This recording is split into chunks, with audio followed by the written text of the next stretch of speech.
Okay, a medium level binomial question, then a hard one. This one's the medium level. We're asked to pick a term out. But imagine we weren't. Imagine we were just multiplying this whole thing out. If we were multiplying it out, it's always true that the first thing you write down is the left part of the bracket to the power. So it's got an x to the power 9. The next term will have an x to the power 8 in it. The next one x to the power 7. And it will be combined with two other terms. So the x to the power 8 will have the other term in it to the power 1, ensuring that these two add up to 9. This one, I don't need to write that one. This one will have a 2 over x squared in it, squared, to make sure they add up to 9. That's going to go on until the last term, which will always be the right hand bit, 2 over x squared to the 9. I'm so careful with brackets here, because a lot of students don't bother with the brackets. They sort of do it in their head. What does that mean? Or they just do that bit to the 9 and they forget about the 2. Let's do things properly. So I could multiply the whole thing out, and if I did, there's one of my terms, there's the next one. They have a third component, which is the 9th row of Pascal's triangle, which is too cumbersome to write out, but it would look like that. I go all the way down to the 9th row, and those numbers would tell me what the coefficients are. So the first one is always 1. So there's going to be 1x to the 9 here. The second one is always the power. So that is a 9. This number here is called 9 choose 1. It's the first interesting number of the 9th row of Pascal's triangle. So technically, not that, but the number 1 is 9 choose 0. So this number here is 9 choose 2, which is not easy to calculate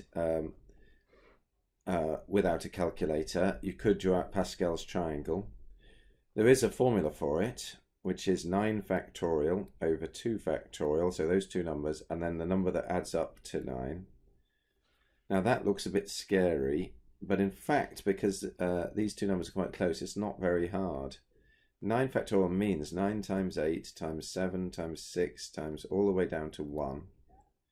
I'm dividing it by 2 factorial, which is 2, and 7 times 6 times 5 all the way down to 1. Now inevitably that's going to cancel. That's 7, 6, 5. They are all going to cancel, and I will be left with 9 times 8 over the 2 that was originally there. So you can do this without a calculator. With a calculator, I'm just going to type 9 choose 2 in 9, and then you go to options, across to probability, and then the C symbol, 9 choose 2 is 36. So I can just put 36 in there, etc. So I can multiply this whole bracket out. However, obviously I don't want to do that because I've only been asked to find a single term. But I do know that all terms must look like this. They must have 3 components. All terms, even the first term technically. But all the middle terms definitely have 3 separate components. There must be an x in it. There must be a 2 over x squared in it. And there must be a 9 choose something. So we know that our answer looks like that. These are multiplied together. All I've got to do is think of 2 powers that add up to 9 that find the term that I'm after. Now they've asked for the x cubed term, but that does not mean cubed is here, because that would force me to put a 6 there.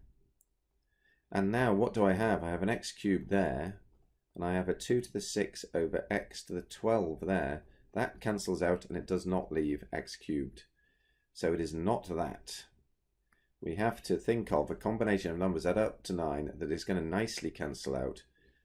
Let's try, for example, an unusual one, 6 and 3. They add up to 9. It's definitely one of the terms. Let's just pursue this one. The number that goes here can be either one of these numbers. It doesn't matter which. So let's just quickly do this question. It's not right. Let's just quickly do 9 choose 6. 9 choose 6. So that's 84. That is x to the 6. That is 2 cubed is 8 over x to the 6. They cancel out. And I'm left with, whoops, 8 times 84, which is 672. And there are no x's in it. So this is a constant. And this is called the constant term. It's a term that doesn't have any x's in it. And it's found right in the middle of the expansion. Was often when you see polynomials written down like x squared plus 3x plus 7, the constant term is the one on the end. In this case, it's not. It's somewhere in the middle. Okay, but it's not the answer to this question because they're asking for the x cubed term. So I just keep experimenting. What about 7 and 2?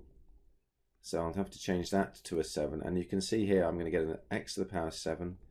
And I'm going to multiply it by 4 over x to the 4. And that is going to cancel down to x cubed. So I'd work out 927 multiplied by 4. And that's how many x cubes I've got. Now a harder question, much harder, is to find the x term in this, the term that just has an x in it, not x squared or x cubed, just x. And what I'm going to have to do is multiply out just the first couple of both of these brackets. Now the one on the left, just easy, it's 1 plus 4x plus 4x squared. The one on the right, I'm just going to multiply out the first couple of terms, so it is 1 to the power 7. Then the next one will have 3 components to it. There'll be a 1 to the power 6. There'll be a minus 3x to the power 1, and there'll be a 7 choose 1. The next term is 7 choose 2,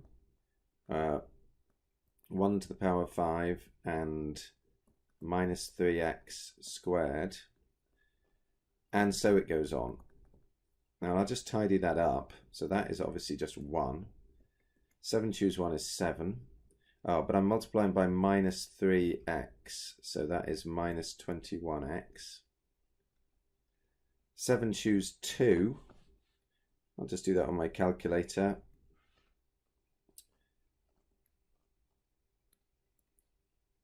(21). So that is 21 times 1 times negative 3 squared is 9. So that's 189.